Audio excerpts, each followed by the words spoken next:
आज शशुन जमात में एक नया सबक पढ़ने जा रहे हैं। हमारे सबक का नाम है सबक नंबर 16 इंसाफ, जिसके मुसन्निफ है खलीलुर रहमान कमर। उन्होंने बहुत ही अच्छा सबक लिखा है। तो आइए हम अपने सबक की शुरुआत करते हैं। लेकिन अगर इस चैनल पे आप नए हो तो मेरे चैनल को ज़रूर शेयर कीजिए, सब्सक्राइब कीजिए। तो हमारा जो आज का जो सबक है शशुन जमात में जो हम पढ़ने जा रहे हैं सबक नंबर 16 इंसाफ, जिसके मुसन्निफ है खलीलुर रहमान कमर। तो आइए हम अपने सबक की शुरुआत करते हैं। पहली बात, स्कूल में कई तलवार मिलजुल कर रहते हैं, लेकिन इनमें भी कभी ना कभी किस बात पर अनबन हो ही जाती है।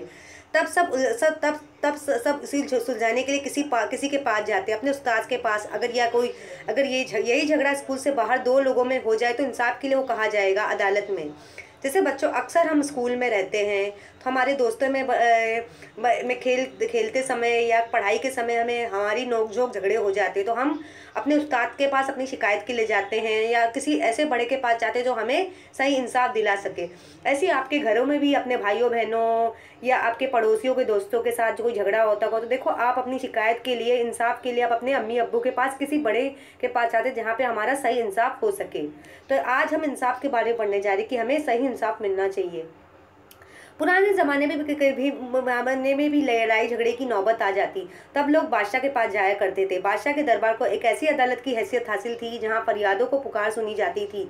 बादशाह इंसाफ किया करता था। इस ड्रामे में एक बादशाह के दरबार का मंजर पेश किया गया है। तो इस मुसन्निफ ने इस सबक को इंसाफ एक कहानी के तौर पर उन्होंने बयान किया है कि हमें सही इंसाफ मिलना बहुत ज़रूरी है। जैसे अल्लाह ताला सही इंसाफ करने वालों के साथ देता है। तो पुराने ज़माने में भी ऐसे बहुत झगड़े होते थे, अक्सर आज के ज़माने में भी झगड़े होते। तो देखो, अगर हमारे लोगों के दरमियान अगर कोई झगड़ा हो जाती, कोई नोक झोंक हो जाती या कोई परेशानी आ जाती है, आपस में इख्तिलाफ हो जाते, झगड़े हो जाते या खानदानी में भी झगड़े मसाइल हो जाते, तो हम देखो किसी ऐसे शख्स के पास जाते हैं जो हमें सही इंसाफ दिला सके। जैसे बाहर कहीं चोरी हुई या झगड़ा हुआ तो हम पुलिस के पास जाते, पुलिस साहब के पास जाते ताकि वो अदालत में हमें सही इंसाफ दिला सके। हम वकीलों के पास जाते हैं, हम कोर्ट कचहरी के चक्कर काटते थे जहाँ पे हमें हमारा जो अदालत है, जो जज का फैसला है वो हमें सही इंसाफ दिला सके। तो यहाँ पे जो मुसन्निफ खलीलुर रहमान कमर ने, उन्होंने एक कहानी के तौर पर, एक ड्रामे के तौर पर इस सबक को बयान किया गया कि एक बादशाह है जिसके पास जैसे पुराने ज़माने में ऐसे वज़ीर आज़म तो नहीं हुआ करते थे, लेकिन बादशाहों की हुकूमत हुआ करती थी। अगर कोई भी मसला पेश आता, कोई भी झगड़े होते या कोई भी नौबत आती तो लोग बादशाह सलामत के दरबार में हाज़िरी लेके जाते कि हमें सही इंसाफ दिलाई कि मेरे साथ ऐसा ऐसा मसला हो गया है। तो यहाँ पे जो मुसन्निफ है उन्होंने इंसाफ को एक बहुत ही खूबसूरत अंदाज में बयान किया है। तो इसमें देखेंगे इसमें कौन कौन से किरदार है। जैसे पुराने ज़माने में बादशाहों की हुकूमत हुआ करती थी, तो हम देखेंगे कौन कौन से किरदार है।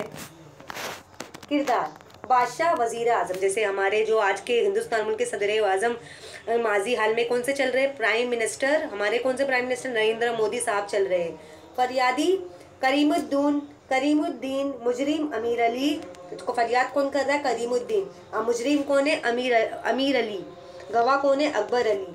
और चंद दरबादी, मतलब जैसे हमारे यहाँ कोई कैसे नोकझोंक हो जाते या झगड़े हो जाते या कोई हम किसी मसाइल में मुब्तला हो जाते या कोई ऐसी परेशानी हो जाती है, ऐसे कुछ झगड़े हो जाते हैं, तो हमें इंसाफ के लिए हम ऐसे शख्स को तलाश करते जो हमें ऐसे शख्स की हम तलाश करते जो हमें सही इंसाफ दिला सके। तो आइए हम अपने सबक की शुरुआत करते हैं कि एक बादशाह है जिसके दरबार में एक शख्स आया है जो अपने बादशाह से सही इंसाफ मांग रहा है। बादशाह का दरबार तक पर बादशाह का सलामत बुरा जमान है। उनके नज़दीक वज़ीर आज़म दोनों तरफ दरबारी हाथ बंधे खड़े हैं। दरवाजे पे पहरेदार नेज़े संभाले हुए मुस्तैदी से पहरा दे रहे हैं। अचानक डमडम की आवाज़ सुनाई देती है। जैसे आपने टीवी शो में या ऐसे टेलीविज़न में देखा होगा, आपने ऐसी पिक्चर्स, ऐसी तस्वीर देखे होंगे। जैसे आपने देखा होगा बादशाह जो उसका एक महल होता है, एक बड़ा सा महल होता है, उसके दरबार में बहुत सारे सिपाही रहते हैं जो नेज़ा लेके खड़े रहते हैं। जो बादशाह रहते हैं तो उसके दरबार में ऐसे बहुत सारे लोग आते हैं अपनी शिकायतें लेके, अपने मसाइल को हल करने के लिए, ताकि उन्हें सही इंसाफ मिल सके। बादशाह चौंक कर, ये नकारे पर चोट क्यों लग रही है? मतलब बादशाह को एक चौंकने की आवाज़ आई कि ये क्या हो रहा है, क्या मसला हो गया है। वज़ीर आज़म आलम पना, शायद कोई फरियादी आया है। तो यहाँ पे जो वज़ीर आज़म है, जैसे बादशाह का आपने सुना होगा, पुराने ज़माने में बादशाहों के वज़ीर होते थे, वज़ीर आज़म हुआ करते थे। तो यहाँ पे बादशाह के दरबार में कोई ऐसा शख्स आया जो चिल्ला कर फरियाद लेकर आ रहा है कि बादशाह सलामत, मुझे सही इंसाफ दे दीजिए, मुझे सही इंसाफ दिलाइए। तो यहाँ पे वज़ीर आज़म बादशाह को ये कह रहा है कि शायद कोई फरियादी आया है, शायद कोई शख्स आया जो आपसे कुछ बातें आपसे कुछ कहना चाहता है। बादशाह, हाजिर किया जाए, हमें इस वक्त दरबार आम से इसकी शिकायत सुनेंगे। तो बादशाह वजीर आजम को कहता है कि उस शख्स को फ़ौरन हाजिर किया जाए, हम दरबार में उसकी शिकायत ज़रूर सुनेंगे। वजीर आजम जो हुक्म आलम पना पहरेदार से फरियादी को हाजिर किया जाए। तो वहाँ पे बादशाह के दरबार में, बादशाह के महल में एक फरियादी आया है, जोर जोर से चीखे मारा, चिल्ला रहे कि मेरी फरियाद सुनिए, मुझे सही इंसाफ दिलाइए। तो वजीर आजम को बादशाह सलामत वजीर आजम को बोलते हैं कि ठीक है, उस फरियादी को मेरे दरबार में हाजिर किया जाए कि आखिर उसकी क्या शिकायत है, उसका क्या मसला है, मैं उसे ज़रूर हल करूँगा। पहरेदार फरियादी समेत अंदर दाखिल होते हैं। फरियादी झुककर आदाब बजा लाता है कि जितने भी पहरेदार सिपाहियाँ रहते हैं कि उस शख्स को बादशाह के दरबार में हाजिर करते हैं कि आखिर इस शख्स की क्या फरियाद है, वो बादशाह से साहब से क्या बातचीत करना चाहता है। बादशाह फरियादी अपनी परेशानी बयान करो, तुम्हारे साथ पूरा इंसाफ किया जाएगा। बादशाह उस फरियादी से पूछता है कि भाई साहब परेशान मत होइए, अपनी परेशानी बताइए, मैं तुम्हें सही इंसाफ ज़रूर दिया जाएगा, तुम अपनी फरियाद बयान करो। फरियादी हुजूर मैं एक गरीब आदमी हूँ, पाई जोड़कर मैंने एक भैंस खरीदी थी।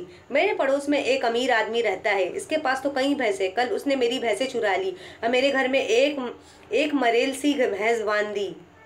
अभी यहाँ पे जो फरियादी है बादशाह से क्या शिकायतें कर रहा है, क्या अपनी फरियादें बयान कर रहा है, अपनी क्या मतलब अपनी उसकी जो फरियाद है बादशाह से क्या बयान किया है कि बादशाह सलामत मैं बहुत ही गरीब आदमी हूँ, मैंने पाई पैसे जमा करके मैंने अपने लिए एक भैंस खरीदी थी। अब मेरे पड़ोस में एक अमीर आदमी रहता है जिसने मेरी भैंस चुरा ली, उसके बाद मेरे घर में एक मरील, उसके बदले मतलब मेरी भैंस चुरा ली, उसके बदले में मतलब उसने बदल दिया, एक मरीली सी भैंस बांध दी।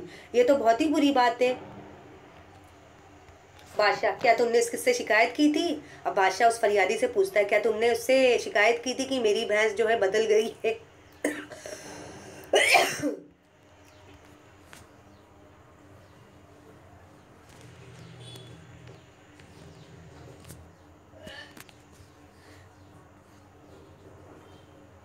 फरियादी जी हुजूर जब मैंने अपनी भैंस वापस मांगी तो उसने इनकार करते हुए कहा कि ये भैंस तो मेरी है हुजूर, मैं गरीब आदमी हूँ, दूध बेचकर बड़ी मुश्किल से अपना घर का खर्चा चलाता हूँ, कई मरतबा उसकी मिन्नत समाजत कर चुका हूँ लेकिन उसने मेरी एक ना सुनी। मजबूर होकर मैंने तो कोतवाल की कचहरी में दावा किया मगर कोई सुनवाई नहीं हुई। अभी यहाँ पे जो फरियादी हो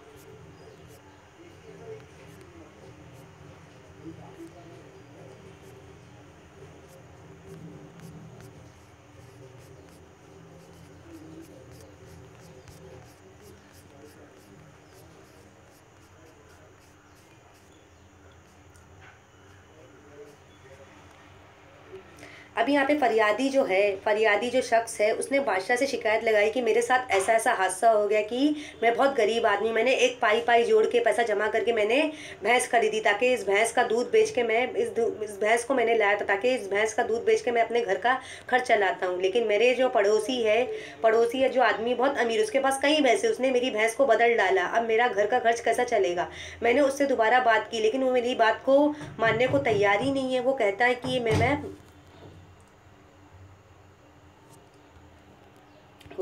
मैं अपनी भैंस नहीं बदलूंगा। अब मैंने अपनी शिकायतें कोतवाल साहब से की लेकिन उसने मेरी एक ही ना सुनी। तो आप ही बताइए, मुझे सही इंसाफ दिलाइए।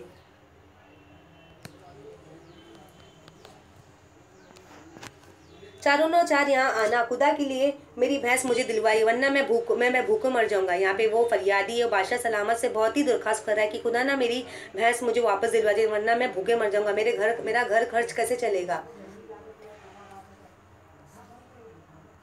बादशाह गम ना करो फरियादी, अगर वो तुम्हारी भैंस हुई तो ज़रूर तुम्हें मिलेगी, कहाँ है वो आदमी? अब बादशाह उस फरियादी से कहता है कि तुम परेशान मत हो, अगर वो तुम्हारी भैंस है तो तुम्हें ज़रूर मिलेगी। उस आदमी को फ़ौरन मेरे दरबार में पेश किया जाए। फरियादी हुजूर वो मेरे साथ आया है, इसके साथ एक झूठा गवाह भी है। अब फरियादी वो बादशाह से कहता है कि हुजूर मेरे साथ वो आदमी आया लेकिन उसने अपने साथ एक झूठा गवाह भी लाया है कि आप मेरे मसले का हल निकालिए, मुझे सच्चा इंसाफ दिलाइए। बादशाह फ़ौरन दोनों को हाजिर किया जाए। पहरेदार दोबारा बाहर आ जाता है, उसके साथ दो आदमी अंदर दाखिल होते। बादशाह सलामत को सलाम करने के बाद हाथ बांध कर खड़े हो जाते। फिर बादशाह सलामत के दरबार में दोनों शख्स हाजिर होते हैं और बादशाह को सलाम करते। जैसे आपने देखा होगा, हम किसी बड़े साहब से मिलने जाते तो उनसे सलाम ज़रूर करते हैं। तो यहाँ पे आप तस्वीर देख सकते हो कैसे बादशाह साहब अपने अपने अपने तख्त पे बैठे हैं और वज़ीर आज़म और बादशाह के बहुत सारे सिपाही है जो उसके इर्द गिर्द खड़े हैं। और यहाँ पे एक फरियादी है और वो शख्स है जिसने वो उस शख्स को लेकर आया कि इसने वो अपनी शिकायतें कर रहा है कि मेरी भैंस चोरी हो गई। वो बादशाह साहब से बात कर रहा है। बादशाह, तुम्हारा क्या नाम है? तुम्हारा अमीर अली। हुजूर, मेरा नाम अमीर अली है। बादशाह, और तुम्हारा? अकबर अली। नाचिस को अकबर अली कहते हैं। अभी बादशाह जो फरियादी वो भी आया है और फरियादी ने कहा जिस आदमी ने मेरी भैंस चुराया है, जिस आदमी ने मेरी भैंस को बदला है, वो आदमी को भी मैंने अपने दरबार में लाया है। तो बादशाह उससे पूछता है कि शख्स तुम्हारा नाम क्या है? तो बोलता है मेरा नाम अमीर अली है। और जो अपने साथ झूठा गवाही लाया बोलता है मिस नाचिस को अकबर अली कहते हैं। बादशाह, हाँ फरियादी, हमने तुम्हारा नाम नहीं पूछा। अब बादशाह, हाँ फरियादी, मैंने तुम्हारा नाम नहीं पूछा। करीमुद्दीन, बंदे को करीमुद्दीन कहते हैं। अली जनाब, फरियादी का क्या नाम है? करीमुद्दीन, कि मेरा नाम करीमुद्दीन है। बादशाह, हाँ तो अमीर अली करीमुद्दीन ने अपनी भैंस को चोरी का इल्ज़ाम तुम पर लगाया है, तुम इस बारे में क्या कहना चाहते हो? कि बादशाह उस अमीर अली से कहता है कि करीमुद्दीन ने तुम्हें भैंस की चोरी का इल्ज़ाम लगाया, तो तुम इस बारे में क्या कहना चाहते हो? अमीर अली, आलम पना आमिर अली। आलम पना, मुझे अफसोस है कि उसने ऐसा घिनौना इल्ज़ाम मुझ पर आयद किया। मेरे पड़ोसी जानते कि मैं कभी झूठ नहीं बोलता। मुझे चोरी करने की क्या ज़रूरत? अल्लाह के दिया मेरे पास सब कुछ मौजूद। उससे तो बेहतर था कि करीमुद्दीन मुझसे वो भैंस मांग लेता, मैं कभी इनकार न करता। हुजूर, मेरे मोहल्ले का हर शख्स जानता है कि मेरे पास एक ऐसी भैंस है दूध देने में इसकी कोई मिसाल नहीं। अभी यहाँ पे जो अमीर अली वो बादशाह से क्या उसने बयानी दी कि मैं तो बहुत अमीर हूँ, अल्लाह ताला का दिया मुझे सब कुछ है, मुझे चोरी करने की क्या ज़रूरत है? मेरे पड़ोसी सब मुझे जानते कि मैं कभी झूठ नहीं बोलता, मैं कभी चोरी नहीं करता, कि उन्हें पता है कि मेरे पास एक ऐसी भैंस है कि जो बहुत सारे दूध देती है, उसकी कोई मिसाल नहीं है।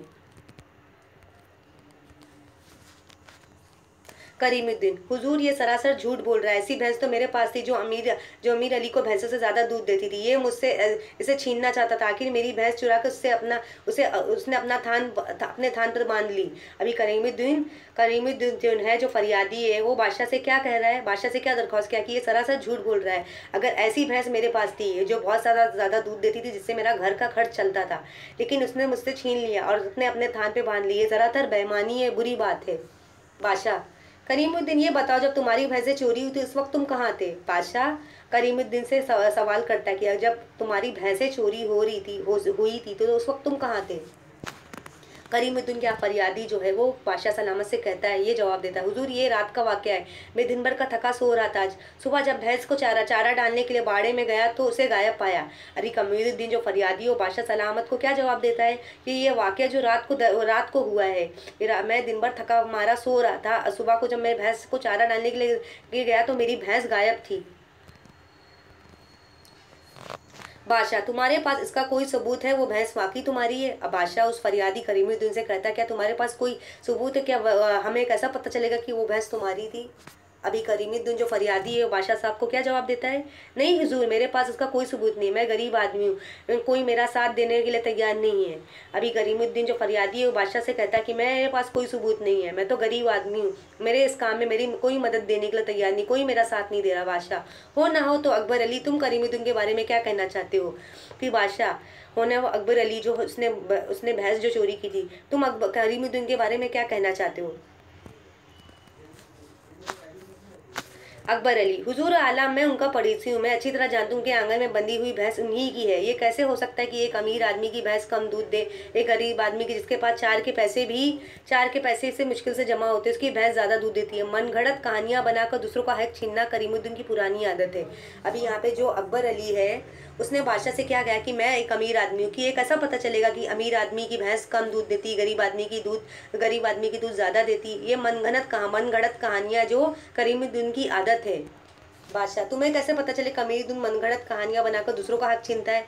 अब बादशाह उस अकबर अली से पूछता है कि तुम्हें कैसे पता चला कि करीमुद्दीन मनगढ़ंत कहानियां ऐसी घुमा फिरा की कहानियां से बोल के दूसरों का हक छीनता है? अकबर अली, हुजूर, एक माह कबल उसने मेरी बकरी पर कब्जा करने की नाकाम कोशिश की। अभी अकबर अली जो है, जिसके ऊपर चोरी का इल्ज़ाम लगाया गया है, तो वो बादशाह से कहता है कि एक माह कबल उसने मेरी बकरी को के कब्जे करने में नाकाम कोशिश कर ली थी। उसने मेरी बकरी पे कब्जा करना पाया था। कमीरुद्दीन बुलंद आवाज में, हुजूर, गवाह झूठ बोल रहा है, उसने तो मेरे पड़ोस में आए हुए मुश्किल से 15 दिन हुए। अभी करीमुद्दीन जो फरियादी है वो जोर से चीखता है कि ये पड़ोसी झूठ कह रहा है कि मुझे इस पड़ोसी में आए हुए 15 दिन तो है, मैं किसी की बकरी को क्यों चोरी करूंगा? अकबर अली, आलम पना, झूठ मैं नहीं बोल रहा, ये बोल रहा है ये 15 बरस से वहाँ रह रहा है। कि अकबर अली आलम पना से कहता है कि ये झूठ बोल रहा है, ये 15 बरस से वहीं अपने घर में रह रहा है। करीमुद्दीन, ये झूठ है, सरासर ज्यादती जुल्म है। करीमुद्दीन, वो बादशाह सलामत से सीख से चिल्लाता है, कहता है कि ये मेरे साथ जरा सा नाइंसाफी, ये झूठ है और ज्यादती और जुल्म है।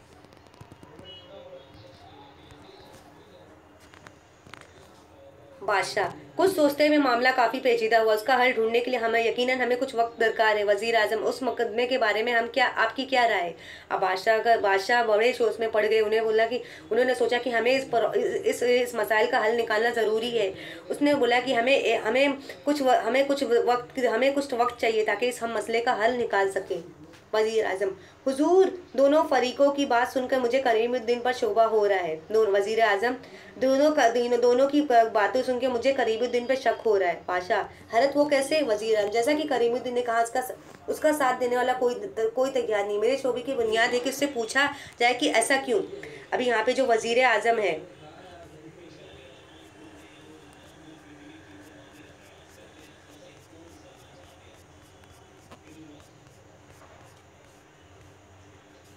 अभी यहाँ पे जो वजीर आजम है,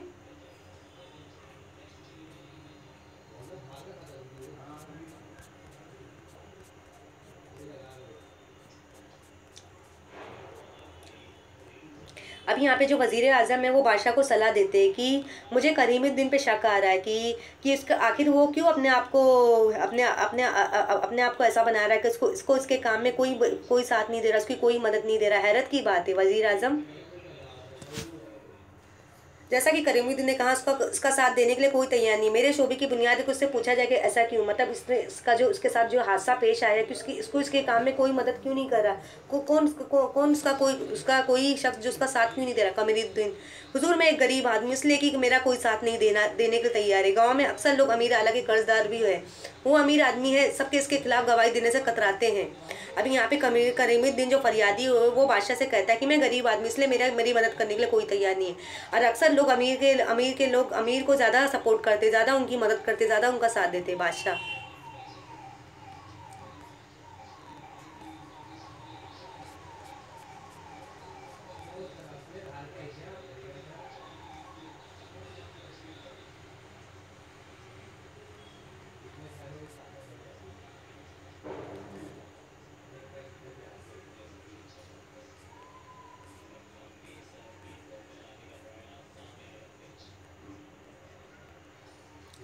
बादशाह, अच्छा करीमुद्दीन, तुम थोड़ी देर के लिए बाहर जाओ। फिर बादशाह करीमुद्दीन जो फरियादी से कहता है कि तुम एक काम करो, थोड़ी देर के लिए बाहर जाओ। करीमुद्दीन, जोखुम सरकार। करीमुद्दीन दरवाजे से बाहर निकल जाता है।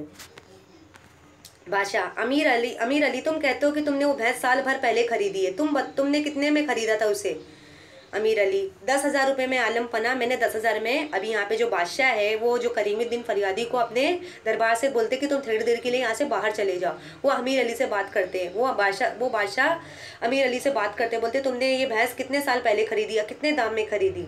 अब अमीर अली बादशाह से जवाब क्या देता है? बादशाह को क्या जवाब देता है? मैंने 10,000 रुपये में आलम पना, मैंने ये अपनी भैंस को खरीदा था। मैंने तुम दोनों के यहाँ से आने से पहले करीमुद्दीन ने हमें बताया कि भैंस की एक टांग पर जख्म का निशान है, तुम बता सकते हो जख्म किस टांग पर है? अभी बादशाह ने को ये मसले का हल निकालना था, उन्हें शिकायतों का हल निकालना था, तो उन्होंने सोचा कि तुम दोनों के आने से पहले करीमुद्दीन जो फरियादी है उसने कहा था कि मेरी भैंस की टांग पर एक जख्म का निशान है, क्या तुम बता सकते हो जख्म किस टांग पर है? अब वो अमीर अली से पूछता है, जो उसकी घायल की, तुम बता सकते हो वो उसकी उसकी किस टांग पर उसका जख्म है? अमीर अली घबराते हुए, जी जी जी हाँ आलम पना, उसकी अगली दाएं टांग पर वाकई एक जख्म है। फिर अमीर अली घबराते हुए कहता है हाँ जी जी, क्योंकि वैसे जो झूठ बोलने वाला रहता है वो शख्स कैसा बोलता है, हाँ उसके दाएं दाएं टांग पर उसके जख्म है। बादशाह, बहुत खूब करीमुद्दीन, ये भी बताया था कि उसकी दुम पर कुत्ते की दांतों के निशान है, क्या वाकई? बादशाह, और करीमुद्दीन ने यह भी बताया था कि उसके दुम पर कुत्ते के दांतों के निशान है, क्या वाकई? क्या वाकई?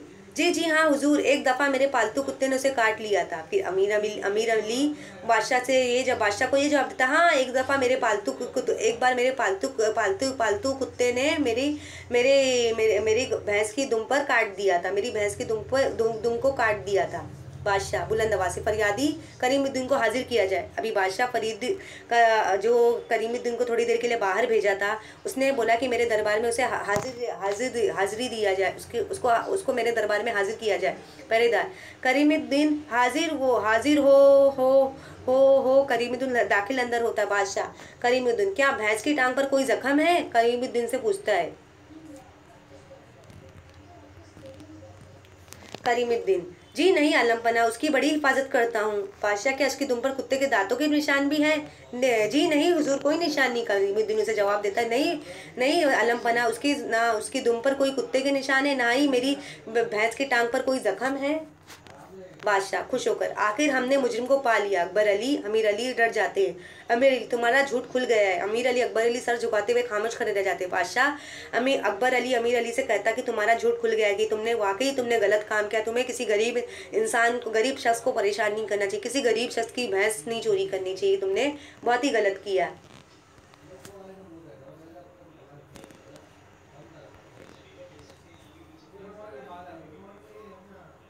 बादशाह, भैंस की दुम पर कुत्ते के दांतों के निशान एक मनगढ़ंत बात थी। तुमसे सच उगलाने के लिए हमें ये तरीका इख्तियार करना पड़ा। बड़ी शर्म की बात है, इतने खुशहाल होने के बावजूद तुमने एक गरीब आदमी पर जुल्म किया। हमारा हुक्म है कि अमीर अली के साथ उसके झूठे गवाह को भी कैद खाने में डाल दिया जाए। करीमुद्दीन को उसकी भैंस के अलावा शाही खजाने में से भी कुछ रकम दी जाए। पर्दा आहिस्ता आहिस्ता गिरता गया। अभी यहाँ पे जो बादशाह साहब थे, बादशाह सलामत को, उन्हें हक का इंसाफ का, उन्हें उस गरीब आदमी को, उस फरियादी को, करीमुद्दीन को इंसाफ दिलाना था। तो उन्होंने एक चालाकी, एक तरतीब का इस्तेमाल किया। उन्होंने करीमुद्दीन को थोड़ी देर के लिए दरबार से बाहर भेज दिया। फिर अमीर अली अकबर अली से बातें की कि क्या तुम्हारे भैंस पे कुछ जख्म थे, कुत्ते के दुम के निशान थे? तो अकबर अली जो थे, अमीर अली अकबर अली जो थे, वो घबरा गए, डर गए, कि उन्होंने बोला कि हमने झूठ कहा था। कि बादशाह उस अमीर अली को डांटते चिल्लाते कि तुमने बहुत ही गलत किया, खुदा का देने के दिया हुआ सब कुछ तुम्हारे पास था, तुमने फिर गरीब आदमी की तुमने भैंस क्यों चोरी की, जो अपनी भैंस का दूध बेच के अपने घर का खर्च चलाता था? तुम्हें इस गरीब आदमी करीमुद्दीन के साथ ऐसा नहीं करना चाहिए था। तुमने वाकई बुरा सलूक किया था, तुम्हें ज़रूर कैद खाने में डाल दिया जाएगा, तुम्हें ज़रूर इसकी सज़ा मिलेगी। फिर बादशाह सलामत ने उस फरियादी करीमुद्दीन को सच इंसाफ दिलाया। उसकी भैंस उसे वापस मिल गई, उसके मतलब बादशाह के दरबार से उसे कुछ खजाने भी दिए गए। तो आपने देखा बादशाह साहब ने कुछ कैसे उस गरीब को इंसाफ दिलाया कि हमें किसी का हक नहीं लूटना चाहिए, किसी का माल नहीं चोरी करना चाहिए, हमें किसी के साथ बुरा सलूक नहीं करना चाहिए, हमें किसी के साथ गलत नहीं करना चाहिए। क्योंकि अल्लाह ताला, अगर इंसान के लिए हम तो झूठा गवाह ज़रूर दुनिया में खड़ा कर देंगे, इलाके में खड़ा कर देंगे, लेकिन अल्लाह ताला हमेशा इंसाफ पसंद शख्स को पसंद करता है, कि हमें हमेशा सच्चाई को सपोर्ट करना चाहिए, सच्चाई का साथ देना चाहिए। कि कैसा आपने देखा कि कैसा जो अली अकबर थे, अमीर अली थे, दोनों ने, अकबर अली थे और अमीर अली थे, दोनों ने उस फरियादी करीमुद्दीन की भैंस चोरी की और उसके ऊपर झूठा इल्ज़ाम लगाया जा रहा था। लेकिन गलत बात है, जब बच्चों देखो हमारे स्कूलों में या हमारे किसी मोहल्ले में भी ऐसे बहुत से वाक़यात पेश आते हुए, लेकिन हमें सच्चाई का साथ देना है, हमें सच इंसाफ दिलाना है। अगर हम ऐसा करेंगे तभी तो अल्लाह ताला हमें पसंद करेगा। अल्लाह ताला इंसाफ पसंद वालों के साथ है। तो इस मतलब यहाँ पे जो मुसन्निफ थे खलीलुर रहमान कमर ने, उन्होंने इस कहानी के तौर पर बयान किया कि हमें सच्चाई को साथ देना चाहिए, हमें सच्चाई वाले को सच्चे पसंद इंसान को अल्लाह ताला पसंद करता है। कि अगर भले हम झूठा गवाह लाके हम दुनिया के सामने खड़ा कर देंगे, लेकिन अल्लाह क़यामत के रोज़ अल्लाह ताला हमें इंसाफ पसंद वालों को पसंद करेगा। उन्हीं लोग को अल्लाह ताला जन्नत में डालेगा जो इंसाफ पसंद है, जो सच्चाई का साथ देते थे। तो हमें कभी भी किसी के ऊपर झूठा इल्ज़ाम नहीं लगाना चाहिए, कभी किसी का माल नहीं चोरी करना चाहिए, कभी किसी के साथ गलत बर्ताव नहीं करना चाहिए जिससे हमें नुकसान पहुँचे या हमें कोई सज़ा मिले। कि हम भले दुनिया में मज़े मार लेंगे, हम दुनिया से छुप जाएंगे, लोगों से हम छुप जाएंगे, लेकिन अल्लाह ताला देख रहा है, वो हमें देख रहा है कि वो हमें ज़रूर सज़ा देगा। तो हमें अल्लाह ताला से डरना चाहिए, हमें किसी का माल चोरी नहीं करना चाहिए, हमें सच्चाई का साथ देना चाहिए। तो आइए हम सबक के मायने भी ज़रा देख लेंगे, इस सबक के मायने क्या है।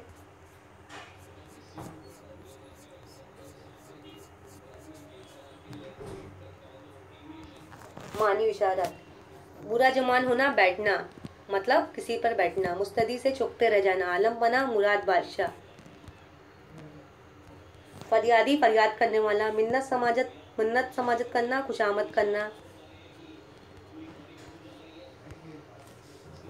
सुनवाई ना होना, फरियाद ना सुनना, चारोना चार, मजबूरन, मन गढ़त यानी खुद से बनानी बात जिसका हकीकत से कोई वास्ता नहीं, मतलब ऐसी कोई कहानी बनाना जिसका हकीकत से कोई वास्ता नहीं है। तो आपने देखा कि अल्लाह ताला इंसान पसंद वालों को, सच्चे इंसान के इंसाफ पसंद वालों को अल्लाह ताला ज़रूर पसंद करता है।